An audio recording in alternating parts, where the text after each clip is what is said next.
어거스틴이 이런 말을 했습니다. 이해는 신앙의 대가다. 그러므로 당신은 믿으려는 바를 이해하려 들지 말고 당신이 이해하고 싶은 바를 믿어라. 많은 사람들이 이렇게 말합니다. 보이는 것을 믿는다. 그러나 우리 예수님은 이렇게 가르치셨습니다. 네가 믿으면 하나님의 영광을 보리라 하지 아니하였느냐. 아멘. 사람들은 직접 보지 않는 것은 믿으려 하지 않습니다. 더 정확하게 말하면 이해가 되지 않는 것을 믿으려 하지 않습니다. 그러나 우리의 믿음이라는 것은 일반적인 이해의 범주를 넘어서는 것입니다. 이해라는 말을 사전에서 찾아보면 사례를 분별하여 암이라고 나와 있습니다. 사람들은 이해를 통해서 믿으려 하지만 참여하는 것은 믿으면 이해가 된다는 겁니다. 그래서 믿음은 참 신비한 겁니다. 오늘 본문도 참 신비한 사건을 우리에게 말씀하고 있습니다. 그것이 무엇인지 성령 하나님의 총론하신 역사하신 우리 가운데 있기를 간절히 소원합니다. 52절 말씀을 같이 한번 다시 읽겠습니다. 그러므로 유대인들이 서로 다투어 이르되 이 사람이 어찌 자기 살을 우리에게 주어 먹게 하겠느냐. 아멘. 유대인들은 출애굽할 때부터 하나님께 대해서 불평했고 또한 하나님의 대리자인 모세에게 불평했었습니다. 바로 그때 사용되었던 불평하다는 히브리어 단어인 리브라는 말이 오늘 본문의 다투다라는 이 헬라어의 마코마이와라는 말과 같은 의미입니다. 곧 유대인들끼리 예수님의 가르침을 놓고 지지하는 자와 반대하는 자들 사이에 격렬한 언쟁이 벌어졌다는 사실을 이야기합니다. 무슨 문제였냐면 바로 예수님의 살이 이 세상 사람의 생명이 된다는 말씀을 어떻게 이해해야 하느냐라는 문제이기 때문입니다. 예수님께서는 이미 오병이의 기적을 통해서 이것을 말씀하셨습니다. 보리떡 5개, 그리고 물고기 2마리로 20세 이상의 남자만 5,000명, 그 여자들과 어린 아이들까지 합하면 수만 명의 사람들을 먹이신 이적을 통해서 말씀하셨습니다. 오병이의 의미를 일반적으로 하나님의 축복과 연관시켜서 설교를 하는데 전혀 그런 뜻이 아닙니다. 보잘것없던 그 오병이어가 수만 명을 살리는 양식이 되었듯이 예수님 자신이 그와 같이 생명의 떡이 되셔서 그 예수님을 믿으면 영원한 생명을 누구든지 얻을 수 있다는 것을 말씀하신 사건이 바로 오병이어의 사건입니다.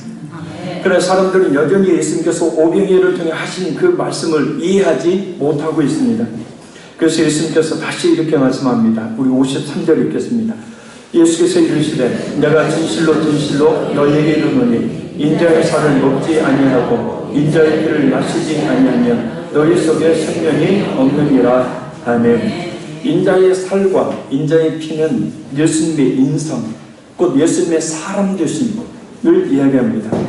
왜냐하면 살과 피는 예수님께서 사람이시라는 것을 말씀하는 것이기 때문입니다. 곧 예수님의 인성 전체가 우리의 죄를 위한 속죄제물이 될 것을 의미하는 말씀입니다. 그런데 왜 피를 덧붙여 언급하셨을까? 피는 곧 생명을 의미하기 때문입니다. 창세기 9장 4절 말씀입니다. 그러나 고기를 그 생명되는 피채 먹지 말 것이니라. 또한 레위기 17장 11절과 14절 말씀입니다. 육체의 생명은 피에 있습니다. 내가 이 피를 너희에게 주어 제단에 뿌려 너희의 생명을 위하여 속죄하게 하였나니 생명이 피에 있으므로 피가 죄를 속하느니라. 모든 생물은 그 피가 생명과 일체라. 그러므로 내가 이스라엘 자손에게 이르기를 너희는 어떤 육체의 피든지 먹지 말라 하였나니 모든 육체의 생명은 그것의 피인즉 그 피를 먹는 모든 자는 끊어지리라. 아멘. 피는 생명을 말합니다. 피를 먹지 말라 해가지고 율법주의 신앙에 빠진 기독교인들이 순대를 안 먹는 그런 의미가 아닌데요. 부정한 짐승을 먹지 마라. 삼겹살도 안 먹어. 그 맛있는 거. 장어도 안 먹어. 피채 먹지 마라. 그 피를 먹는 모든 자는 끊어지리라. 라는 건 피는 곧 생명을 상징하죠. 그 생명을 끊는 일을 하지 말라는 거예요. 할렐루야. 아멘. 그래서 피를 흘린다는 것은 생명을 잃는다는 것을 말합니다. 죽는다는 겁니다. 바로 로마서 6장 23절에 말씀하고 있듯이 죄의 삭은 사망입니다. 따라서 죄는 사망이라는 대가를 지불해야만 없어집니다. 피를 흘려야 곧 죽어야 속죄가 되는 겁니다. 히브리서 9장 20절 말씀입니다.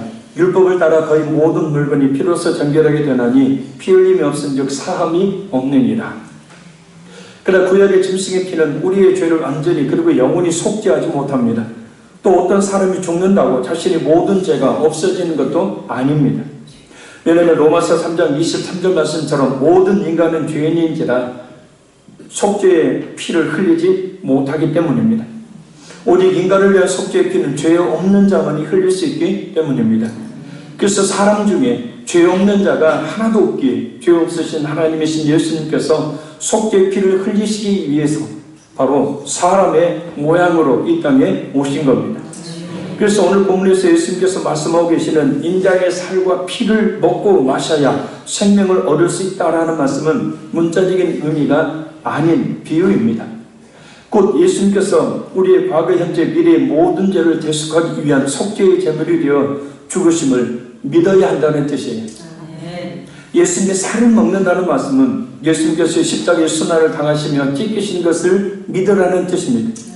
채찍에 맞으실 때 떨어져 나간 살, 곧 예수님께서 십자가에서 왜 그렇게 처참한 고통을 당하셨는지를 알고 그것을 믿으면 그 살을 먹는 것과 같고, 그래서 그 믿음으로 구원이 이른다는 말씀이에요.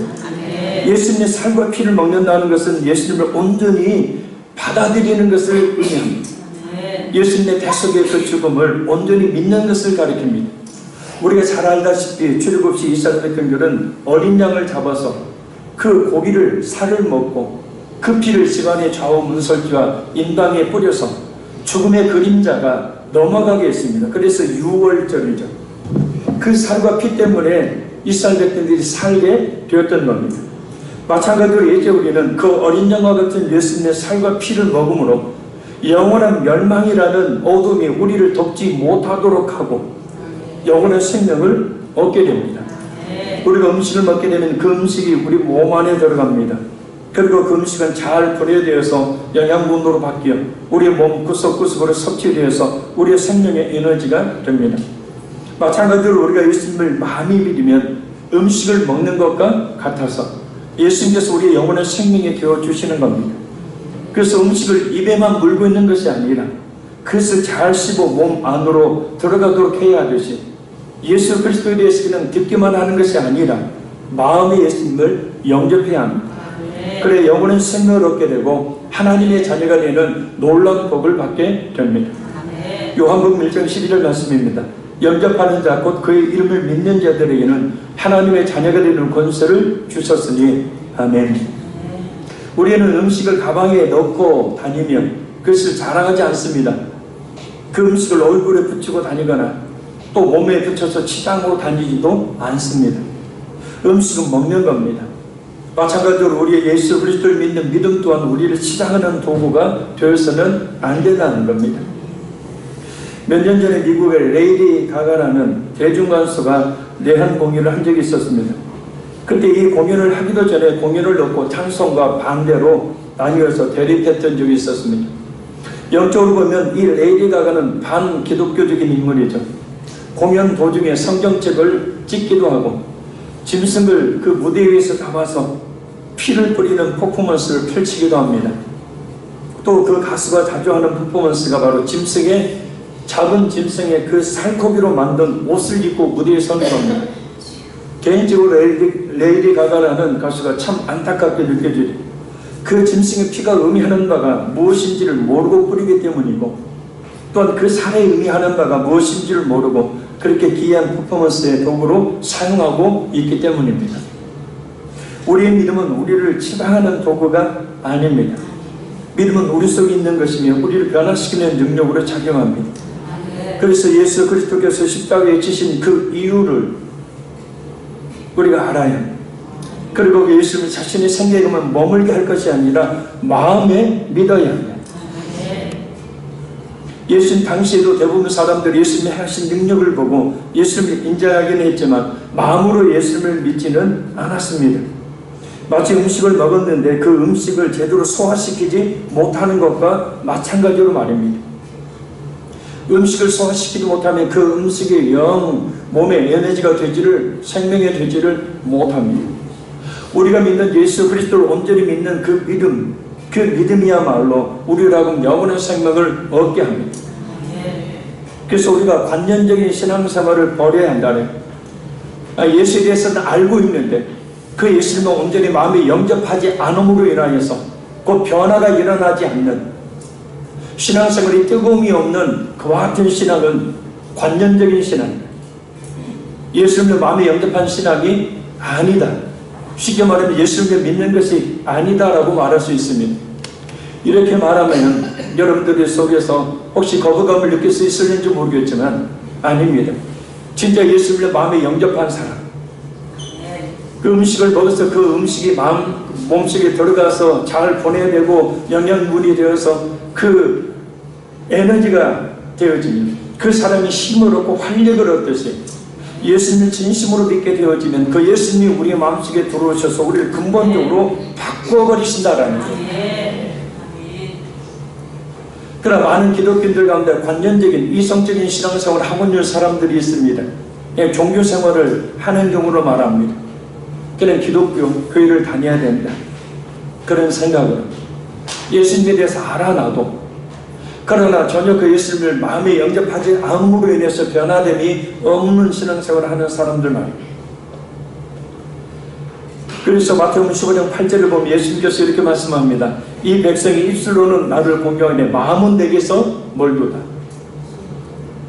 반짝거리는 순금 십자가를 목에만 걸고 다니는 것이 아니라 그 예수님의 십자가를 마음에 걸어야 합니다. 그 구속의 은혜를 마음에 깊이 믿어야 합니다. 그래서 그 피가 우리 영혼의 모든 과거, 현재, 미래의 죄를 깨끗이 씻어 우리를 살게 해야 합니다. 그럼 하나님을 정말 올바로 섬기는 하나님의 자녀가 됩니다. 히브리서 9장 14절 말씀입니다.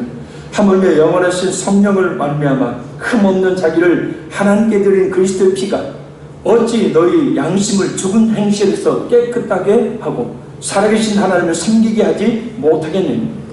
그러니까 그리스도 예수의 십자가의 피를 온전히 마음에 믿는 그 성도는 죽은 행실에서 자신을 깨끗하게 하는 근본적으로 삶의 변화가 일어난다는, 하나님을 섬기게 하지 못하겠느냐, 하나님을 온전히 섬기는 바른 뜨거운 신앙생활을 하게 된다는 뜻이에요. 할렐루야.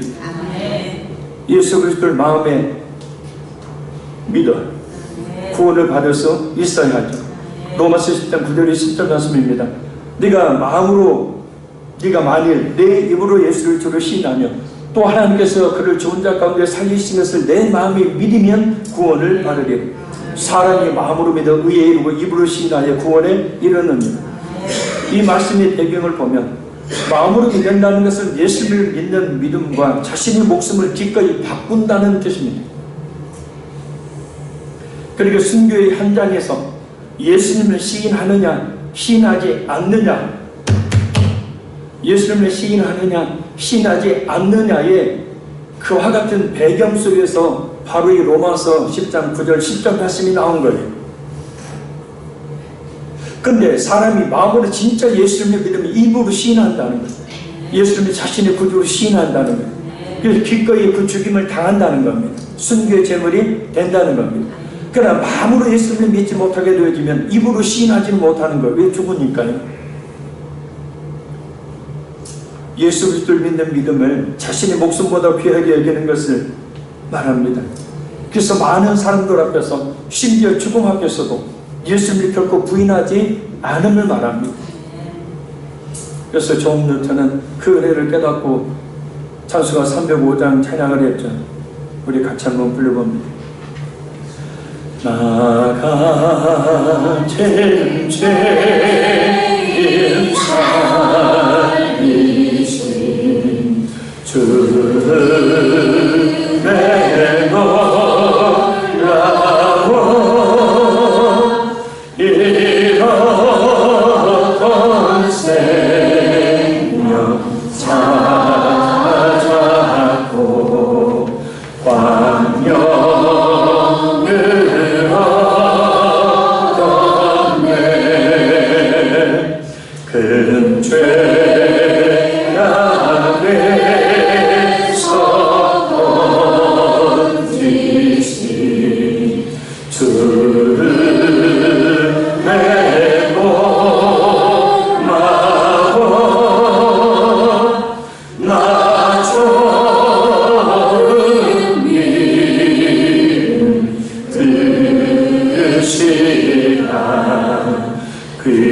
귀하고 귀하라 이제 건네 사산 것도 주님의 은혜라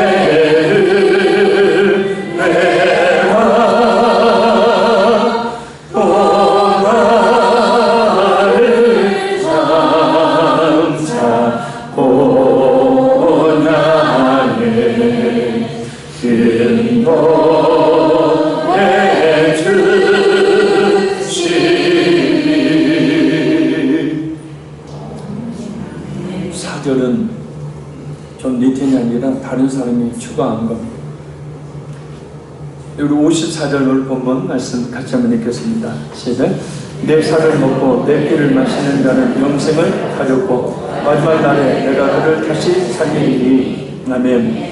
이 53절의 먹고 마심을 의미하는 단어는 이 원어의 문법을 보면 부정과거형입니다. 이 단회적인 사건을 의미합니다. 그러니까 한 번 예수님을 진짜 믿으면 영원한 생명을 얻게 된다는 뜻이에요. 그래서 영생을 가졌고 라고 과거형으로 이미 영생을 얻었다고 말씀하고 있는 겁니다. 그러나 이 54절에 먹고 라는 이 단어는 현재형으로 계속을 의미하긴 합니다. 곧 은혜를 계속해서 공급받아야 된다는 뜻입니다. 예수님의 그 살과 피의 의미를 알고 깊은 믿음을 갖는 성도에게 계속적인 은혜를 하나님께서 공급해 주신다는 뜻이기도 하고, 그래서 지금 이 시간에도 하나님께서 우리에게 그 구원의 은혜를 말씀을 통해 공급해 주고 계시는 겁니다. 우리가 성찬을 계속해서 행해야 되는 이유 중에 하나입니다. 우리가 음식을 한 끼만 먹고 일주일 한 달간 살지 않습니다. 하루에만 3끼를 먹고 그리고 중간에 간식까지 먹죠. 정상적인 사람이라면 먹는 것을 싫어하거나 귀찮게 여기는 사람은 없습니다.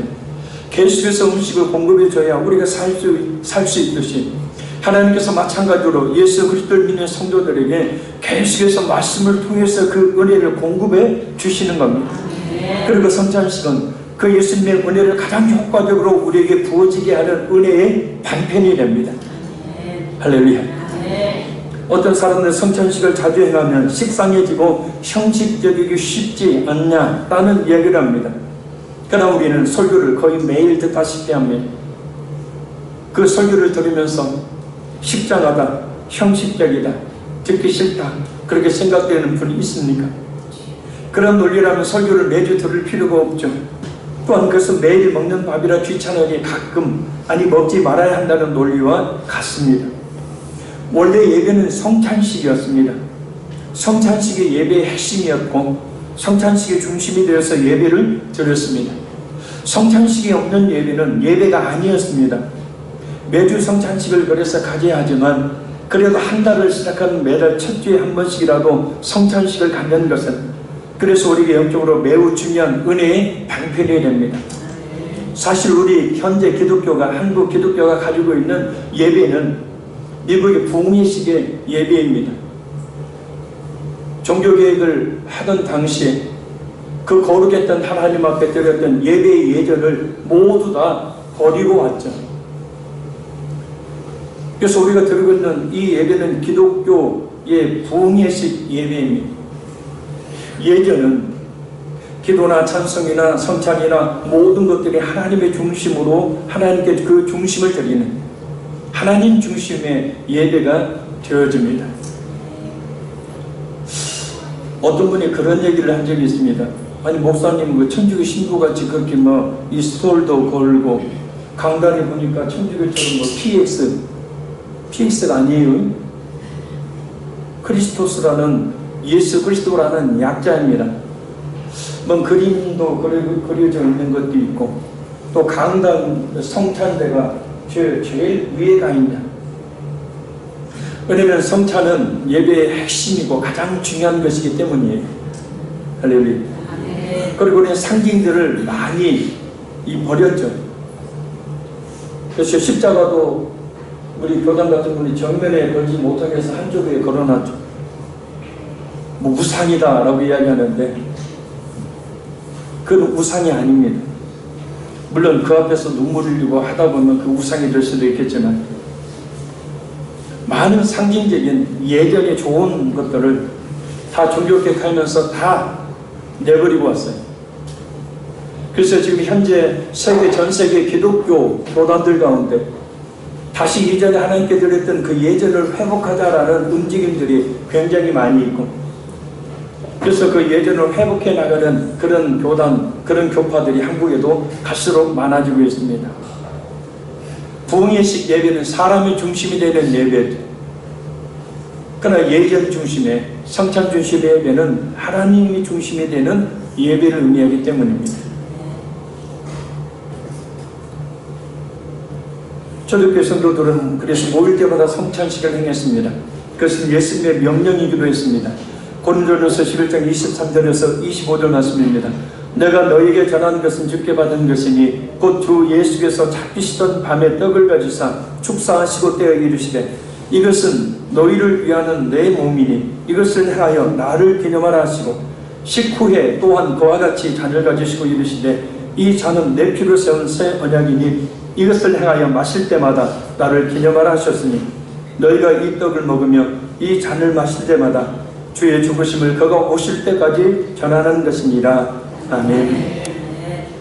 사실 성찬식을 침울한 분위기에서 갖게 되지만 원래 성찬은 부활의 감격 속에서 기쁨으로 드렸습니다. 밝은 분위기에서 드렸어요.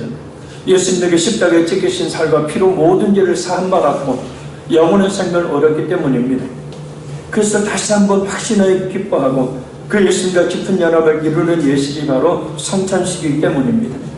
그래서 기쁨으로 성찬에 참여하시는 우리 모든 성도들 되시기를 간절히 소원합니다. 55절 읽겠습니다. 내 살은 참된 양식이요 내 피는 참된 음료로라. 아멘. 여기서 참된이라는 말은 헬라어로 알레데스라는 말입니다. 이 말은 실제의, 영어로 리얼 이라는 뜻이에요. 이는 영생을 얻기 위해서 예수님의 살과 그 피가 반드시 있어야만 한다는 것을 뜻합니다.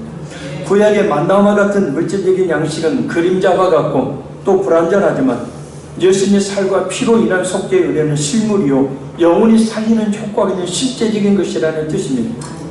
예수님의 십자가의 죽으심으로 말미암아 찢기신 그 살과 흘리신 그 피는 우리에게 영원한 생명을 주시는 실제적인 효력을 발생합니다.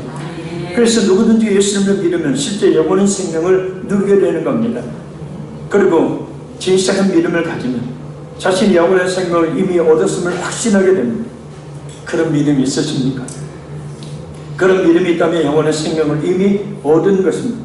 왜냐하면 예수님은 성령님을 통해서 예수님을 믿는 성도의 마음속에 계심으로 그런 확신을 주시기 때문입니다. 그래서 예수님께서 뭐라고 말씀하십니까? 우리 56절 읽겠습니다. 내 살을 먹고 내 피를 마시는 자는 내 안에 거하고 나도 그의 안에 거하나니. 아멘. 이는 예수님을 믿는 성도들과 예수님 인격적인 관계를 맺음을 말씀합니다. 한 몸과도 같은 불과 분리의 연합을 의미합니다. 이것은 성도들과 그리스도와 떨어지지 않는 영원한 교제를 의미합니다. 바로 성령님을 통해서 우리에게 그 교제가 이어지죠. 그래서 예수님을 믿으면 우리 몸 안에 우리 영혼이 있듯이 우리 마음에 예수님이 여기신 성령 하나님께서 계십니다. 성령께서 계신 것이 믿어지십니까? 성령께서 마음에 계시는 것이 느껴지십니까? 그러나 성령께서 우리 마음속에 계시고 무엇을 하고 계실까요? 그냥 가만히 계시면 하시는 걸까요? 아니죠. 아주 많은 일을 행하십니다. 이슬가리 성령님의 역사라고 합니다. 로마서 8장 16절 말씀처럼 우리 안에 계시면서 우리 영혼에게 계속해서 우리 자신이 하나님의 자녀라는 확신을 계속해서 주시고 요한에서 3장 24절 말씀처럼 하나님의 말씀에 순종하게 만드십니다. 요한에서 2장 6절 말씀처럼 예수님을 본받아 예수님을 닮아가게 만듭니다. 갈라디아서 5장 22절 23절 말씀처럼 예수님을 믿는 사람다운 근본적인 인격의 변화, 인격의 열매의 성령의 9가지 열매를 맺게 하십니다. 요한일서 3장 6절 말씀처럼 습관적인 죄를 짓지 않도록 하시고 요한복음 15장 7절 말씀처럼 기도하게 하시고 그 기도의 응답을 받게 하십니다.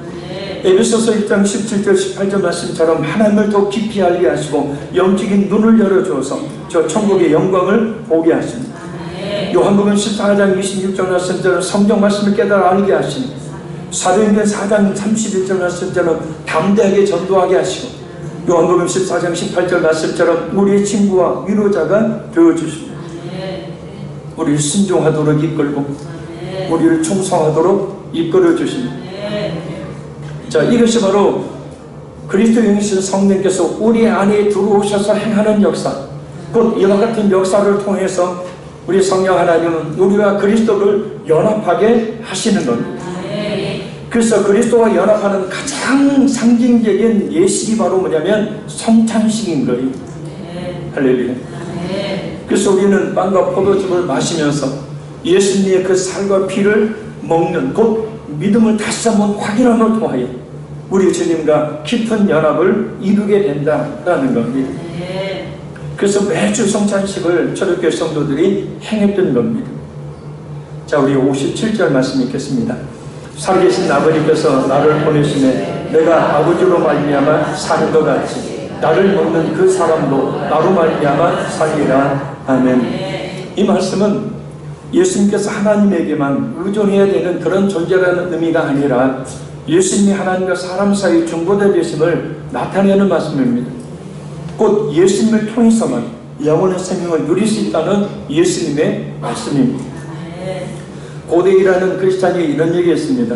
자연계의 생명의 열매가 떡덩이로 나타날 때 사람에게 취급됨과 같이 신적 생명도 그리스도로 성육신 되어 나타났으므로 우리에게 접촉되어진다. 이런 의미에서 그리스도는 우리에게 생명의 떡이시다. 그러나 우리가 떡도 먹어야 우리의 생명 영양이 되는 것처럼 우리가 그리스도를 믿어야 그가 우리에게 영생을 주신다. 아멘. 마지막 58절에서 59절 말씀 같이 읽겠습니다. 이것은 하늘에서 내려오는 떡이니 조상들이 먹고도 죽은 그것과 같지 아니하니 이 떡을 먹는 자는 영원히 살리라. 이 말씀은 예수께서 가버나움 회당에서 가르치실 때에 하셨느니라. 아멘. 예수님은 하늘에서 우리를 영원히 살리시는 생명의 떡이 되기 위해 이 땅에 오셨습니다. 세상의 음식은 만나와 같이 아무리 먹어도 또 금방 다시 배고프고 사람들을 영원히 살게 하지 못하지만 예수님은 그를 믿는 자를 영원히 살게 하신다는 말씀입니다. 그래서 우리가 예수님을 우리 자신의 하나님으로 구원자로 믿어야 되는 겁니다. 이 말씀의 의미를 마음에 새기고 성찬에 참여하는 우리 모든 성도들 되시기를 간절히 소원합니다. 결론적으로 말씀드립니다. 하나님의 아들이신 예수님께서 이 땅에 오신 것은 십자가에서 그 몸을 찢으시고 그 피를 흘리심으로 우리의 참된 양식과 참된 음료가 되시기 위함입니다. 그래 우리가 음식을 먹어 우리 몸 안으로 들어가게 해야 살 수 있듯이 예수 그리스도를 마음이 믿어야 영원한 생명을 얻을 수가 있습니다. 이 시간 이 자리에 계신 우리 성령님께서 이 자리에 계신 우리 모두에게 예수 그리스도를 믿을 수 있는 믿음, 또 믿는 성도에게는 더 확실한 믿음을 주시기를 간절히 소원합니다. 풍성한 영적 양식을 공급해 주심으로 우리를 영원히 살게 해 주시기를 간절히 소원합니다.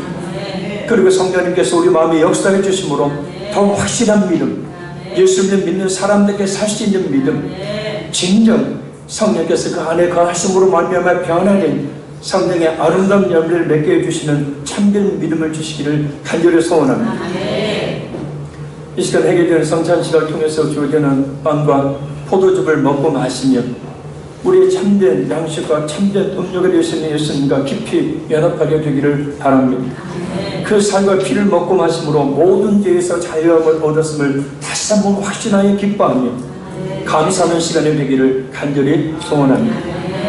고린도전서 11장에 보면 성찬에 바르게 믿음으로 참여한 성도에는 치유의 은혜가 있다라고 말합니다. 할렐루야. 성찬의 빵과 포도즙은 만 14세 이상 세례받은 세례 교인들만이 참여할 수 있습니다. 이 시간 성찬을 받기에 합당하게 되도록 찬송을 부르는 가운데 회개하며 우리의 마음을 정결하게 할 수 있는 그런 시간이 되기를 바랍니다. 그리고 자리에 앉아서 성찬식을 받는 것은 찌빙길리라는 종교 계획자가 만들어낸 겁니다. 원래 성경적인 것은 그게 아닙니다. 그래서 우리가 성경적인 초대교회의 성찬식을 회복하는 의미로 우리가 앞으로 나와서 성찬에 참여하는, 이것은 무엇보다도 예수님께 내가 나아간다라는 의미가 있습니다. 그래서 성찬식이 진행될 때 앞으로 나오셔서 빵과 포도즙을 바르시기를 바랍니다. 찬송가 160장 찬양 들으신 후에 우리 기도하겠습니다.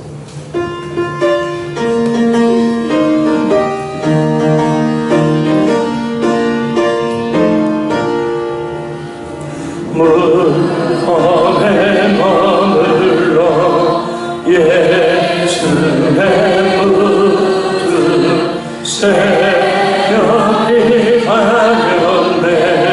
예수의 그 원수 가리고 물어내서 살아나셨네. 어둠을 이기시고 나와서 성도 함께 일하시네. 사셨네. 예수까지 사셨네. 허회이 들리네. 예수의 무드 허회이 공하네. 예수의 그 원수를 가리고 물어내서 살아나셨네. 어른을 이기시고 나와서 성도 함께 일하시네. 사셨네. 예수까지 사셨네. 어디 못하네. 예수의 구주 우리를 살리네. 예수의 주 원수를 가리고 물어내서 살아나셨네. 어른을 이기시고 나와서 성도 함께 일하시네. 사셨네. 예수까지 사셨네.